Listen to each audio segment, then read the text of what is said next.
नमस्कार बच्चों, कैसे हैं आप सब। आशा करती हूँ आप सभी अच्छे होंगे, स्वस्थ होंगे, खुश होंगे और अपनी पढ़ाई भी अच्छे से कर रहे होंगे। जैसा कि आप सभी जानते हैं, मैं हूँ आपकी हिंदी की अध्यापिका और मैं स्वागत करती हूँ आप सभी का आईसीटी वर्चुअल क्लासरूम में। तो आज हमारी ये एक अरेंजमेंट क्लास है और इसमें हम यहाँ पर आज क्लास 9th में यहाँ पर पढ़ रहे हैं हिंदी की जो हमारी व्याकरण पाठ्य पुस्तिका से पत्र लेखन। तो देखिए, पत्र लेखन जो है ये एक बहुत ही महत्वपूर्ण, एक तरह से कह सकते हैं एक कला भी है कि जिसमें हम क्या करते हैं, ये हमें एक तरह से मनुष्यों को उनके हृदयों से जोड़ती है। यानी कि जब हम पत्र लिखते हैं, जब आपने देखा होगा कि पत्र का जो चलन है वो आजकल थोड़ा सा कम हो गया है, लेकिन आपने शुरुआत से देखा कि किस तरह से जो पत्रों की महत्ता थी एक टाइम पे, कि पूरा का पूरा जो सिस्टम था वो पत्र लेखन से ही चलता था।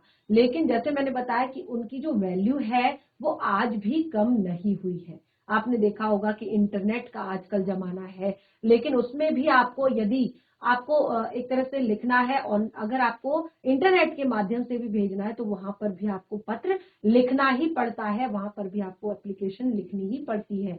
ठीक है, तो जैसे हमने कहा कि पत्र लेखन, तो मैंने कहा पत्र लेखन एक ऐसा साधन है जो मनुष्य को हृदयों से जोड़ता है।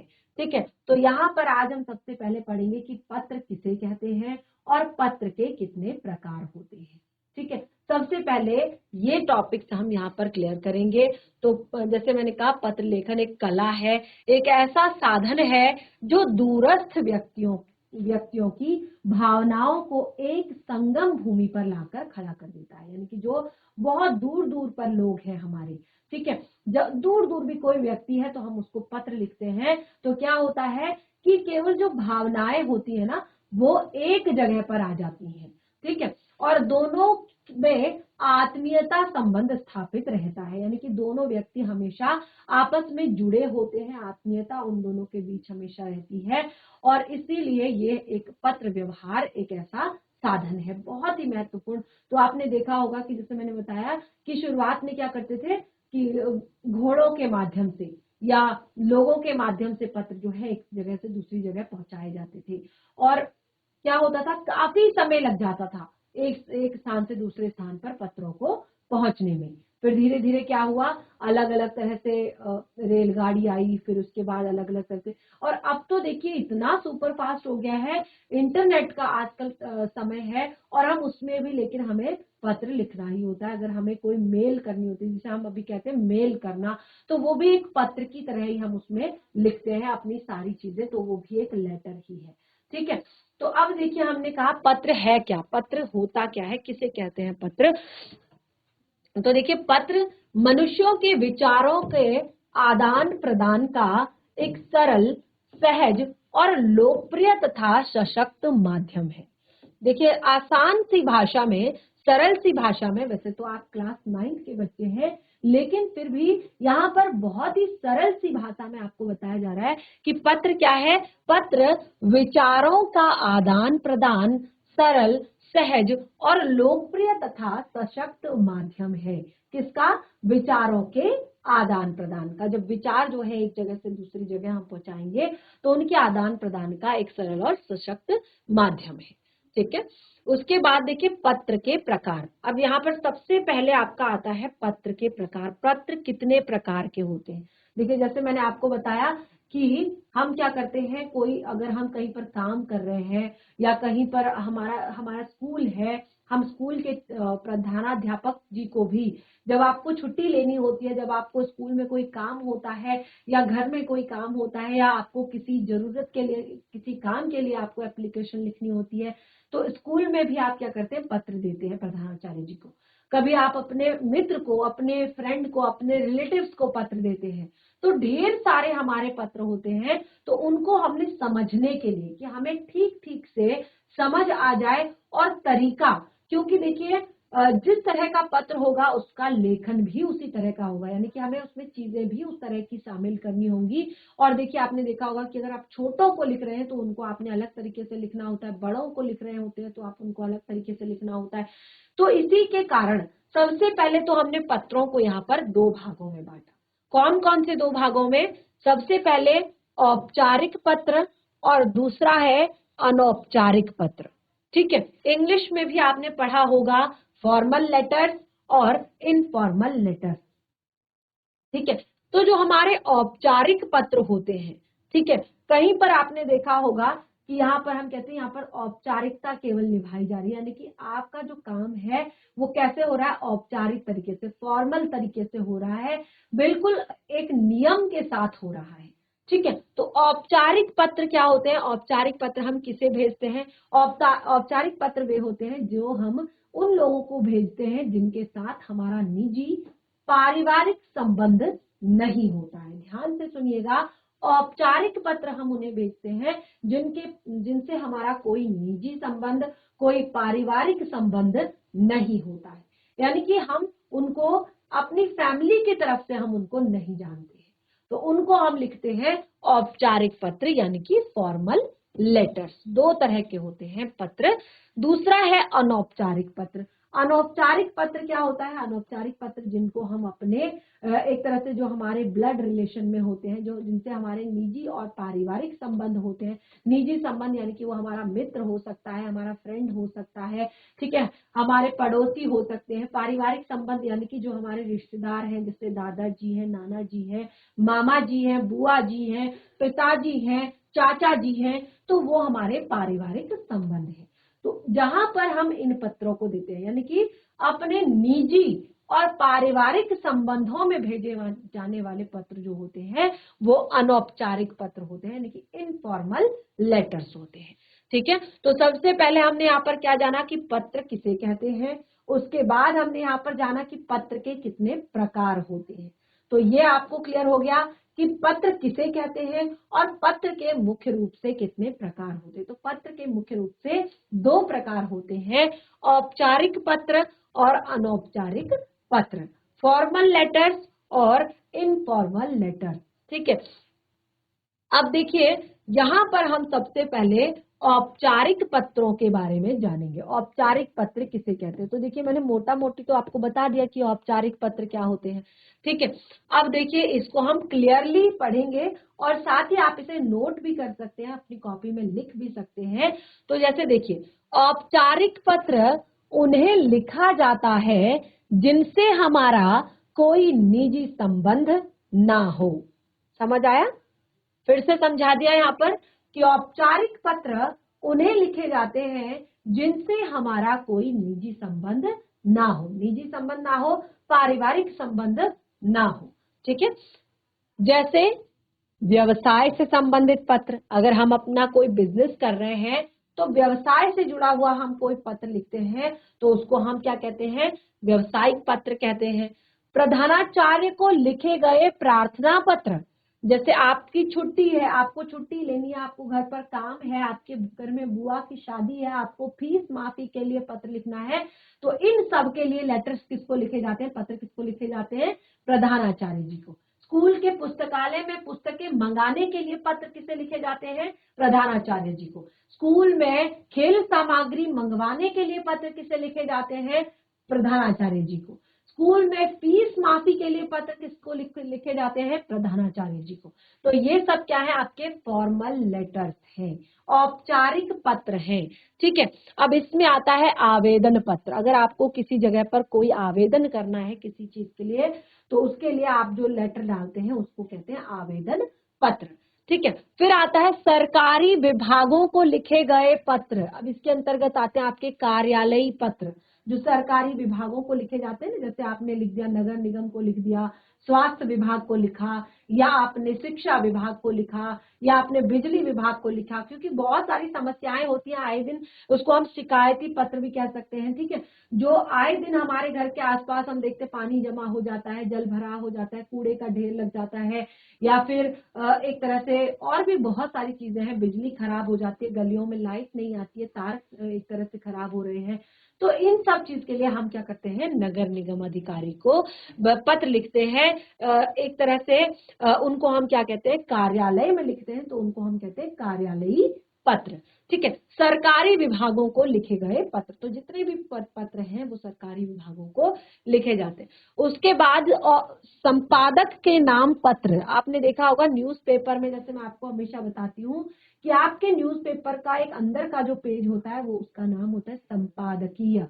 ठीक है, तो संपादकीय जो पृष्ठ है उसका उससे जुड़ा हुआ आपको कोई एक तरह से पत्र लिखना हो तो वो भी आपका औपचारिक पत्र के अंतर्गत ही आता है। ठीक है, तो ये सारे पत्र क्या कहलाते हैं? ये सारे पत्र औपचारिक पत्र कहलाते हैं। ये सारे पत्र क्या कहलाते हैं? औपचारिक पत्र कहलाते हैं। और औपचारिक पत्र यदि हैं तो उनकी भाषा हमेशा सरल, सहज और स्पष्टता पूर्ण होनी चाहिए। ठीक है, अगर आप औपचारिक पत्र लिख रहे हैं तो औपचारिक पत्रों की भाषा हमेशा सरल, सहज और शिष्टतापूर्ण होनी चाहिए। यानी कि सामने वाला, क्योंकि एक बार के लिए आप अपने रिलेटिव्स को समझा लेंगे, अपने मित्रों को समझा लेंगे, लेकिन आप बाहर जो आपके बिजनेस से जुड़े हुए लोग हैं, कार्यालय से जुड़े हुए लोग हैं, स्कूल से जुड़े हुए लोग हैं, उनको आप कैसे क्लियर करेंगे कि आपने क्या लिखा है? इसीलिए बहुत सारी चीजों का ध्यान रखना होता है। इन पत्रों में केवल काम और या फिर अपनी समस्या के बारे में ही बात की जाती है। यानी कि इन पत्रों में जो है फालतू की डिस्कशन हम नहीं करते हैं, अपने काम से रिलेटेड बातें करते हैं। और साथ ही यदि हमें कोई समस्या है, यदि हम कोई शिकायती पत्र लिख रहे हैं, हमें कोई समस्या है, तो उसका वर्णन, उसका विवरण यहाँ पर दिया जाता है।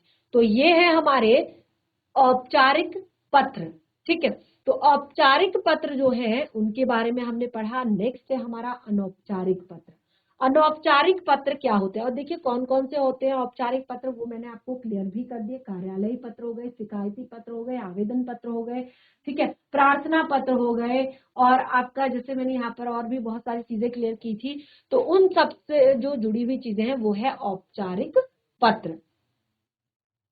अब आता है हमारा अनौपचारिक पत्र। दूसरा जो भाग है वो है अनौपचारिक पत्र। तो आप इसको नोट कीजिए जरा, औपचारिक पत्र, इसको नोट कीजिए। तो हमने यहाँ पर औपचारिक पत्रों को पढ़ा और हमने यहाँ पर औपचारिक पत्रों के बारे में जाना कि औपचारिक पत्र होते क्या हैं। इसके बाद हम यहाँ पर पढ़ेंगे अनौपचारिक पत्र। अनौपचारिक पत्र क्या होते हैं ये भी मैंने आपको पहले क्लियर कर दिया है, लेकिन जैसे मैंने आपको बताया कि हम इसको लिखकर याद करेंगे अच्छे से। तो अनौपचारिक पत्र उन लोगों को लिखे जाते हैं। ठीक है, अनौपचारिक पत्र क्या होते हैं? अनौपचारिक पत्र उन लोगों को लिखे जाते हैं जिनसे हमारा व्यक्तिगत संबंध रहता है, जिनसे हमारा निजी एवं व्यक्तिगत संबंध रहता है, उनको हम क्या करते हैं? अनौपचारिक पत्र लिखते हैं। जैसे अनौपचारिक पत्र जो होते हैं ज्यादातर अपने परिवार के लोग, अपने मित्र, अपने रिलेटिव्स को लिखे जाते हैं। जैसे माता पिता, ठीक है, माता पिता को लिखे गए पत्र, भाई बहन को लिखे गए पत्र, सगे संबंधियों को लिखे गए पत्र, मित्रों को उनका हालचाल पूछने के लिए या निमंत्रण देने के लिए। ठीक है, इसमें आपका हो सकता है निमंत्रण पत्र हो सकता है। ये सारी चीजें आपके अनौपचारिक में आती है। ठीक है, आप मित्रों को बधाई पत्र, ठीक है, आप मित्रों को अपने एक तरह से बधाई दे रहे हैं अपने मित्र को किसी क्लास में फर्स्ट आने के लिए। ठीक है, और या हो सकता है आप निमंत्रण दे रहे हैं अपने दादाजी को, अपने नाना जी को, अपने मामा जी को, अपने घर में कोई शादी है, कोई फंक्शन है उसके लिए। ठीक है, और आदि, या कोई सूचना, कोई आपने किसी चीज की इंफॉर्मेशन देनी है, तो उन सब चीजों के लिए इन पत्रों को लिखा जाता है। और जैसे हमने कहा ना कि वहां जो भाषा है, औपचारिक पत्रों से रिलेटेड जो भाषा थी वो हमेशा सरल, सहज, स्पष्ट और शिष्टतापूर्ण होनी चाहिए। यानी कि सामने वाले को आपकी बात क्लियर होनी चाहिए, भाषा में स्पष्टता होनी चाहिए, सहजता होनी चाहिए, सरलता होनी चाहिए। लेकिन यहाँ पर क्या होता है, भाषा के प्रयोग में थोड़ा सा ढील दी जा सकती है, थोड़ा सा भाषा के प्रयोग में ढील दी जा सकती है। यानी कि आप कुछ भी अपने मन के जो बातें हैं, अपने मन के जो भाव हैं, ठीक है, वो आप लिख सकते हैं वहां पर, क्योंकि वो आप पत्र किसको दे रहे हैं? अपनी फैमिली को दे रहे हैं, अपने परिवार के लोगों को दे रहे हैं, अपने मित्रों को दे रहे हैं। तो थोड़ा सा भाषा में ढील होनी चाहिए। और दूसरा, यहाँ पर शब्दों की संख्या असीमित हो सकती है। जैसे वहां पर जो है, जो पत्र लिखा जाता है वो लिमिटेड वर्ड्स में लिखा जाता है। यानी कि आपको क्या करना है, पत्र को एक सार के रूप में लिखना है, बहुत सारी चीजें उसमें नहीं डालनी है अनौपचारिक पत्रों में। लेकिन औपचारिक पत्रों में, यदि आप अनौपचारिक पत्र लिख रहे हैं तो अनौपचारिक पत्रों में आपकी शब्दों की सीमा एक तरह से असीमित हो सकती है, ज्यादा हो सकती है। आप बहुत बड़ा पत्र लिख सकते हैं, आप उसमें नाना नानी का हाल पूछ सकते हैं, आप अपने मामा मामी का हाल पूछ सकते हैं, आप अपने घर में कोई बात हुई है, कोई चीज है, उसके बारे में आप जानकारी दे सकते हैं। तो इनमें शब्द लिमिट बहुत कम होती है, यानी कि शब्द लिमिट इसमें नहीं होती है, ठीक है। और क्योंकि इन पत्रों में इधर उधर की बातों का समावेश भी होता है, जैसे मैंने बताया ना कि अगर आप अपने दादाजी को पत्र लिख रहे हैं तो आप पूरे जो आपने घूमने गए, आप आगरा घूमने गए, तो आप उसकी सूचना जो है अपने दादाजी को दे रहे हैं कि हम आगरा गए और हमने वहां पर ये देखा। तो आप उसमें क्या होता है कि उसमें इधर उधर की बातें, जो बातें हैं उनका भी समावेश होता है। तो इसीलिए इसमें क्या होता है, जो संख्या होती है, किसकी, शब्दों की संख्या होती है, वो असीमित हो सकती है, ठीक है। तो हमने दो चीजें यहाँ पर क्लियर कर दी। सबसे पहले हमने पत्र किसे कहते हैं ये क्लियर किया, पत्र के दो भेदों के बारे में, औपचारिक पत्र, अनौपचारिक पत्र। अब हमने उन दोनों को डिटेल में यहाँ पर पढ़ लिया है कि क्या होते हैं औपचारिक पत्र, क्या होते हैं अनौपचारिक पत्र। अब आता है हमारा अगला पत्र के अंग। हमारा जो अगला हेडिंग है वो आता है पत्र के अंग, यानी कि पत्र के कितने पार्ट्स होते हैं, कितने भाग होते हैं, कितने अंग होते हैं, अब वो हमें पढ़ना है। सबसे पहले पत्र प्रेषक का पता और स्थान और दिनांक। सबसे पहले पत्र के प्रेषक का पता, स्थान और दिनांक आपने लिखना होता है, ठीक है। यानी कि जो आपका पत्र लिख रहा है, यानी कि लिखने वाले का पता, सबसे पहले आप क्या करेंगे, लिखने वाले का पता लिखेंगे, स्थान लिखेंगे कि कहां से पत्र लिख रहे हैं, उसके बाद आप लिखेंगे दिनांक, ठीक है। उसके बाद लिखेंगे पत्र प्रापक के पदनाम और पता, यानी कि जो आप पत्र जिसको प्राप्त करना है उसका, उसके बारे में लिखेंगे। और यदि आप औपचारिक पत्र लिख रहे हैं तो आप उसमें पदनाम भी लिखेंगे, ठीक है। उसके बाद विषय को संक्षिप्त या वाक्य में लिखना, ठीक है। उसके बाद आपका एक हेडिंग आएगा, वो होगा विषय, यानी कि किस विषय पर लिख रहे हैं आप, ठीक है। उसके बाद आएगा संबोधन। संबोधन में क्या होगा, आप संबोधित करेंगे, जैसे महोदय, मान्यवर, ठीक है, संबोधन। और यदि आप अपने पिताजी को लिख रहे हैं, पूज्य पिताजी, पूज्य नानाजी, परम पूज्य दादाजी, ठीक है। इस तरह से आप लिखेंगे संबोधन, संबोधित करना यानी कि बुलाना, ठीक है। तो संबोधन आप इस तरह से लिखेंगे। फिर आता है आपका अभिवादन। तो ये जो आपका संबोधन है ना, संबोधन आपका दोनों तरह के पत्रों में होता है, ठीक है। और संबोधन क्या होता है, दोनों तरह के पत्रों में होता है। आपका औपचारिक पत्रों में भी संबोधन होता है, अनौपचारिक पत्रों में भी संबोधन होता है। जैसे यदि आप वहां पर औपचारिक पत्र लिख रहे हैं तो आप वहां पर क्या लिखेंगे, महोदय, ठीक है। और यदि आप अनौपचारिक पत्र लिख रहे हैं तो आप यहाँ पर कुछ भी लिख सकते हैं, जैसे पूज्य पिताजी, ठीक है, पूज्य माताजी, ठीक है। इस तरह की चीजें आप लिखते हैं, ये होता है संबोधन। अभिवादन में जो बात आती है, अभिवादन आपका कभी भी औपचारिक पत्रों में नहीं होता है। यदि आप औपचारिक पत्र लिख रहे हैं, अभिवादन क्या होता है, किसी का अभिवादन करना, जैसे हम कहते हैं ना नमस्कार, प्रणाम, ठीक है, ये क्या होते हैं, ये अभिवादन होता है, ठीक है। तो जो भी आपके फॉर्मल लेटर्स होते हैं, यानी कि जो भी आपके औपचारिक पत्र होते हैं, औपचारिक पत्रों में कभी भी अभिवादन नहीं होता। यानी कि यदि आप किसी कार्यालय में पत्र दे रहे हैं, व्यवसाय से जुड़ा हुआ पत्र दे रहे हैं, शिकायती पत्र दे रहे हैं, आवेदन पत्र दे रहे हैं, तो वहां पर जो है आपका अभिवादन कहीं पर भी नहीं होता। यदि आप लिख रहे हैं नगर निगम अधिकारी को तो आप लिखेंगे महोदय, सीधे सीधे लिखेंगे। और उसके बाद आप अपने विषय पर वापस आ जाएंगे, जो आपका विषय है उसको आप लिखना शुरू करेंगे। यदि आप किसी छोटे को पत्र लिख रहे हैं तो आपको जो आपका संबोधन होता है, संबोधन के बाद आपको आशीर्वाद देना होता है। प्रिय भाई, ठीक है, प्रिय भाई चिरंजीवी रहो, ठीक है, आयुष्मान भव, ठीक है। जब भी आप क्या करते हैं, किसी भी फॉर्मल इनफॉर्मल लेटर यानी कि अनौपचारिक पत्र को लिखते हैं, यदि आप अपने से छोटे को लिख रहे हैं, अपने से छोटे भाई बहन को लिख रहे हैं या अपने से छोटे किसी व्यक्ति को लिख रहे हैं, तो फिर वहां पर क्या होगा, आशीर्वाद होगा। ठीक है, यानी कि संबोधन के बाद क्या होगा, आशीर्वाद होगा, क्योंकि आप उनको प्रणाम तो नहीं कहेंगे। ठीक है, आप उनको क्या करेंगे, आशीर्वाद देंगे।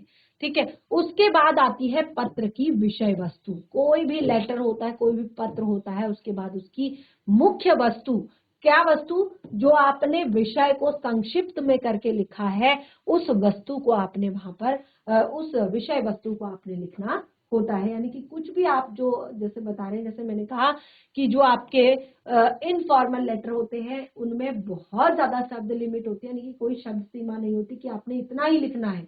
ठीक है ना, लेकिन जो आपके अनौपचारिक पत्र होते हैं, औपचारिक पत्र जो होते हैं, यानी कि जो कार्यालयीय पत्र होते हैं, शिकायती पत्र होते हैं, इनमें क्या होता है, एक शब्द सीमा होती है कि आपको निश्चित जो शब्द है, ठीक है, यानी कि जितने शब्दों में केवल आपको एक तरह से अभिवादन करना है, संबोधन करना है, अभिवादन करना है, आपको लेटर का जो पता है उसको लिखना है, फिर अपना एक तरह से उससे पहले विषय वस्तु लिख देनी है, विषय क्या है पत्र लेखन का।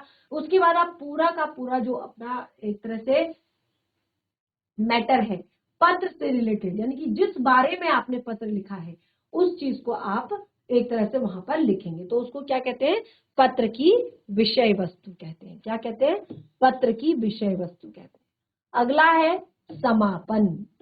ठीक है, उसके बाद जब हम विषय वस्तु लिख देते हैं तो उसके एंड में हम क्या करते हैं, पत्र को समाप्त करते हैं।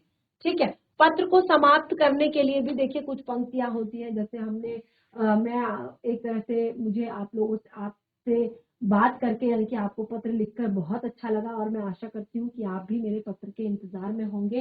ठीक है ना, और इस तरह से चीजें लिखकर, या ये आपका होता है इनफॉर्मल लेटर में, और जो यानी कि अनौपचारिक पत्रों में, जो औपचारिक पत्र होते हैं उसमें उसमें लिखा जाता है कि कृपया आप इस काम को पूरा करने का कष्ट करें, या आप इस काम को पूरा करेंगे ऐसी मेरी आशा है। तो इस तरह से आप उसका समापन करेंगे, एंड करेंगे, और उसके बाद आप हस्ताक्षर करने से पूर्व की शब्दावली लिखेंगे। यानी कि हस्ताक्षर से पूर्व की शब्दावली क्या होती है, यदि आप एक तरह से पिताजी को लिख रहे हैं तो आप वहां पर आपका आज्ञाकारी लिख सकते हैं। ठीक है, आपका आज्ञाकारी पुत्र,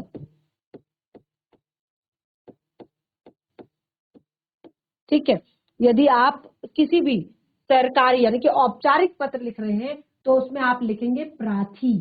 क्या लिखेंगे, प्राथी, या लिखेंगे भवदीय। ठीक है, और अनौपचारिक पत्रों में तो आप लिख सकते हैं आपका प्रिय पुत्र, आपका आज्ञाकारी पुत्र, ठीक है, या आपका प्रिय भाई, ठीक है, या आपका प्रिय मित्र। ठीक है, तो इस तरह की चीजें आप क्या करेंगे, हस्ताक्षर से पूर्व की शब्दावली आप लिखेंगे। उसके बाद आप नीचे हस्ताक्षर करेंगे।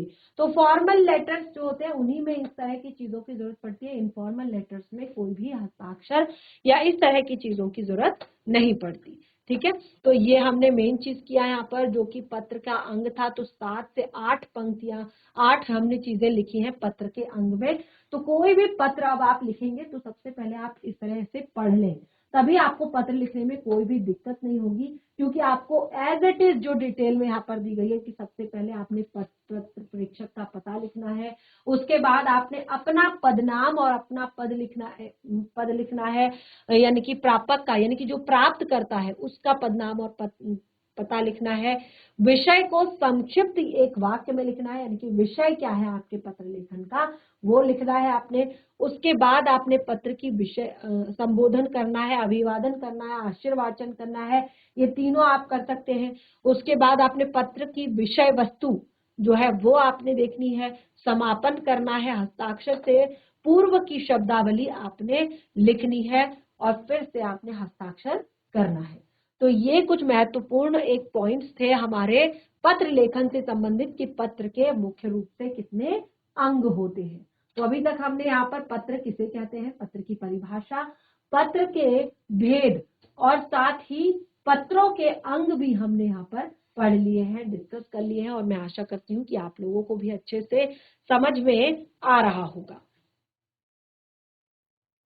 उसके बाद देखिए यहाँ पर नीचे दिए गए हैं कुछ बिंदु, ठीक है, कुछ पॉइंट्स ऐसे हैं जो पत्र लिखने के लिए बहुत ही आवश्यक होते हैं। यदि आप पत्र लिखना सीख रहे हैं, यदि आप पत्र लिख रहे हैं, तो क्या होता है, बहुत ही ज्यादा आवश्यक होता है पत्र को लिखने के लिए। जैसे सबसे पहला पॉइंट है सरलता। सबसे पहला पॉइंट क्या है, पत्र सरलता, यानी कि पत्र से जो है सरलता से पत्र लिखें। पत्र लेखन हमेशा सरल, सीधा और स्पष्ट भाषा में होना चाहिए। कोई भी पत्र आप लिख रहे हैं, कोई भी लेटर आप लिख रहे हैं, वो क्या होना चाहिए, सरल होना चाहिए, सीधा होना चाहिए, स्पष्ट होना चाहिए और पत्र लेखन में कठिन शब्दों का प्रयोग नहीं करना चाहिए। यदि आप पत्र लिख रहे हैं तो इस तरह के यानी कि मुहावरेदार भाषा का प्रयोग नहीं करना है, कठिन भाषा का प्रयोग नहीं करना है। तो ये है दूसरा पॉइंट। तीसरा है आपका, पत्र लेखन में अपना उद्देश्य अच्छे से लिखें। यानी कि अगर आपने कोई गोल सेट किया हुआ है, आपने अगर कोई अपना उद्देश्य बनाया हुआ है, तो आप उसमें अपना उद्देश्य जो है जरूर लिखें। पत्र में अपने उद्देश्य को अच्छे से समझाएं, यानी कि जो पत्र मिला हुआ है उसमें अपने उद्देश्य को, ठीक है, जो भी आपका पत्र आपको दिया गया है उसको आप अपने उद्देश्य को, जो आप कहना चाहते हैं, जिस रीजन से आपने पत्र लिखा है, उसको अच्छे से समझाएं, स्पष्टता से समझाएं। उसमें किसी प्रकार की शंका या जिज्ञासा नहीं होनी चाहिए। यानी कि कोई भी ऐसा डाउट क्रिएट ना हो रहा हो, उसमें कोई जिज्ञासा ना हो रही हो कि आखिर कहना क्या चाहता है, आखिर क्या कह रहा है, ठीक है। तो इस तरह की चीजें नहीं होनी चाहिए पत्र में। अगला है स्पष्टता के साथ पत्र लिखें। यानी कि पत्र जो है वो स्पष्टता के साथ लिखा जाएगा और पत्र के द्वारा हम जो भी बात बताना चाहते हैं वह स्पष्ट वाक्य में लिखी हो। यानी कि पत्र के द्वारा हम जो भी बात करना चाह रहे हैं, जो भी बात बताना चाह रहे हैं, वो हमेशा स्पष्ट होनी चाहिए, क्लियर बात होनी चाहिए। उसके अंदर सरल और सीधे वाक्यों का प्रयोग भी करना चाहिए। तो देखिए ये कुछ बहुत ही ज्यादा महत्वपूर्ण हमारे पॉइंट्स हैं जो कि यहाँ पर आपको मैंने बताए।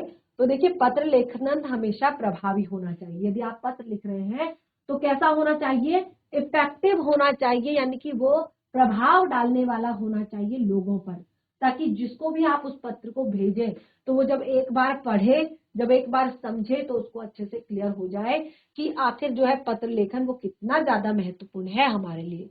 जब भी सामने वाला हमारे पत्र लेखन अच्छे से समझ जाता है और पढ़ पाता है, तब हमारा पत्र प्रभावित होता है। तो यहाँ पर हमने क्या कहा कि जब जो सामने वाला व्यक्ति है, यानी कि जो हमारे पत्र को पढ़ रहा है, जिसके लिए हमने पत्र लिखा है, ठीक है, पत्र लेखन उसको अच्छे से समझ में आ जाए और वो उस चीज को पढ़ पाए, तो तब हमारा पत्र जो है प्रभावी कहलाता है। उसी को क्या कहते हैं हम, प्रभावी पत्र कहते हैं, क्योंकि उसने क्या किया, इफेक्ट डाला, तुरंत इफेक्ट डाला, और वो है प्रभावी पत्र। पत्र लेखन में अच्छे शब्द मुहावरों का प्रयोग करके उसे प्रभावशाली बनाना चाहिए। कोई भी जो आपके पत्र है, ठीक है, इनमें से जो आपका औपचारिक पत्र है इनको छोड़कर, क्योंकि औपचारिक पत्र जो होते हैं उनमें जैसे मैंने बताया कि कोई भी ऐसी चीज हम नहीं करते हैं, लेकिन जो आपके अनौपचारिक पत्र होते हैं इनमें, जैसे मैं बता रही हूँ कि यहाँ पर आपको लेखन में हमेशा अच्छे शब्दों का और मुहावरों का प्रयोग करके उसे प्रभावशाली बनाना चाहिए। अच्छे अच्छे शब्दों का प्रयोग करना चाहिए, कुछ मुहावरों का भी प्रयोग करना चाहिए, और जिससे क्या होता है उसे प्रभावशाली हम बना सकते हैं। संक्षिप्तता सबसे मेन चीज होती है पत्र लेखन से संबंधित, संक्षिप्तता। यानी कि कोई भी चीज डिटेल में अगर हम बताते हैं, डिटेल में अगर हम करने लगते हैं, तो वो क्या हो जाती है, लोग उससे बहुत ज्यादा परेशान हो जाते हैं, बहुत ज्यादा इरिटेट हो जाते हैं। तो खास तौर पर यदि आप पत्र लिख रहे हैं, वो भी आप एक फॉर्मल लेटर लिख रहे हैं, तो उसमें तो बिल्कुल भी अनावश्यक बातें नहीं लिखनी है, बिल्कुल भी कोई ऐसी चीज नहीं लिखनी है, अनावश्यक शब्दों का प्रयोग नहीं करना है, ठीक है, उचित नहीं होता शब्दों का प्रयोग करने से। अगला है पत्र लेखन में मौलिकता होना चाहिए, आवश्यक है। यानी कि जो पत्र है, पत्र लेखन जो है उसमें मौलिकता होनी चाहिए, नैतिकता का गुण होना चाहिए। किसी भी बात को आप कह रहे हैं, जैसे मैंने कहा उसमें शिकायती पत्र हो सकता है, नगर निगम को पत्र हो सकता है, बिजली विभाग को पत्र हो सकता है, या और भी बहुत सारी चीजें हैं जिनको पत्र लिखना होता है या एक तरह से लिखा जाता है। तो इस तरह की चीजों का ज्ञान उन्हें बहुत ज्यादा होना चाहिए। मौलिकता का गुण बहुत ही आवश्यक है। जब हम पत्र लेखन करते हैं, लिखते हैं, तब पत्र लिखते लिखते समय पढ़ने वाले के विषय में एक तरह से पत्र लेखन के समय, लिखते समय पढ़ने वाले के विषय के बारे में ज्यादा से ज्यादा लिखें। यानी कि यदि आप पत्र लिख रहे हैं तो उसमें आप पढ़ने वाले के बारे में जो है ज्यादा से ज्यादा लिखें और एक तरह से अपने बारे में कम लिखें। ठीक है। उसके बाद देखिए यहाँ पर कुछ प्रारूप दिए गए हैं। प्रारूप होता है कि एक तरह से किस तरह से आपने पत्र लिखना है। ठीक है। तो सबसे पहले आपने प्रेषक का पता लिखना है, प्रेषक का पता, उसके बाद दिनांक, उसके बाद संबोधन। देखिए जैसे मैंने आपको बताया ना कि ये जो चीजें हैं ये अलग अलग है, संबोधन और अभिवादन। तो जब आप संबोधन करते हैं, संबोधन अगर आप कर रहे हैं, ये एक अनौपचारिक पत्र का प्रारूप है। यानी कि अनौपचारिक पत्र यानी कि जो हम अपने क्या करते हैं, माता पिता को, मित्रों को, और यानी कि उन लोगों को भेजते हैं जिनसे हमारे निजी और पारिवारिक संबंध होते हैं, जिन लोगों को हम ये पत्र भेजते हैं। तो सबसे पहले संबोधन में क्या करेंगे, जैसे मैंने कहा कि आदरणीय पिताजी या पूज्य पिताजी, प्रिय मित्र। ठीक है, ये है संबोधन। संबोधित किया जा रहा है, बुलाया जा रहा है, पुकारा जा रहा है। ठीक है। फिर उसके बाद होता है अभिवादन। अभिवादन केवल और केवल अनौपचारिक पत्रों में होता है, औपचारिक पत्रों में अभिवादन नहीं होता। ठीक है। तो अभिवादन में क्या करेंगे, आदरणीय पिताजी या पूज्य पिताजी, सादर प्रणाम। ठीक है। उसके बाद मधुर स्मृतियां आदि, जो भी मधुर स्मृतियां, जो भी आपकी पुरानी बातें हैं, जो आपने अच्छा टाइम स्पेंड किया है अपने भाई बहनों के साथ, अपने मित्रों के साथ, अपने परिवार के साथ, आप उस मोमेंट को जो है यहाँ पर बता सकते हैं, क्लियर कर सकते हैं कि ऐसा है, वैसा है। ठीक है। ये सारी चीजें आप बता सकते हैं, हम वहां गए, ये किया, वो किया। तो ये सारी चीजें। फिर प्रथम अनुच्छेद में कुशल क्षेम। कुशल क्षेम पूछेंगे कि पूज्य पिताजी, मैं यहाँ पर बिल्कुल ठीक से हूँ, मैं आशा करता हूँ कि आप भी वहां पर अच्छे होंगे, और परिवार में भाई बहन कैसे हैं। इस तरह से आप कुशल क्षेम पूछ सकते हैं। द्वितीय अनुच्छेद जो होता है उसमें आपने विषय वस्तु लिखनी है, यानी कि जो आपने, जैसे मैंने आपको बताया कि यहाँ से रिलेटेड जो बातें हैं वो आपने विषय वस्तु में लिखनी है। तीसरा अनुच्छेद, तृतीय अनुच्छेद जो है, उसमें आपने क्या करना है, परिवार के सदस्यों को अभिवादन देना है। यानी कि सबको आप फिर से क्या करेंगे, अभिवादन देंगे, प्रणाम। ठीक है। और जो भी चीजें आप बोलेंगे, और साथ ही आप समापन भी करेंगे, एंड भी करेंगे। यानी कि कुछ पंक्तियां आप ऐसे लिखेंगे कि जिससे आपको पता चले कि यहाँ पर पत्र का एंड हो रहा है, पत्र जो है खत्म हो रहा है। ठीक है। उसके बाद देखिए हस्ताक्षर, पहले की शब्दावली और हस्ताक्षर, 2 पंक्तियां छोड़कर प्रापक का नाम और पता। तो ये था एक फॉर्मेट जो कि हमने अनौपचारिक पत्र का आपको बताया। और मैं आशा करती हूँ कि आज के सेशन में आपने पत्रों से संबंधित जितनी भी बातें पढ़ी हैं वो आप सभी को समझ आई होंगी, और कोई भी डाउट होता है तो उसे आप नेक्स्ट सेशन में जरूर क्लियर करें। तब तक के लिए धन्यवाद। आपका दिन शुभ।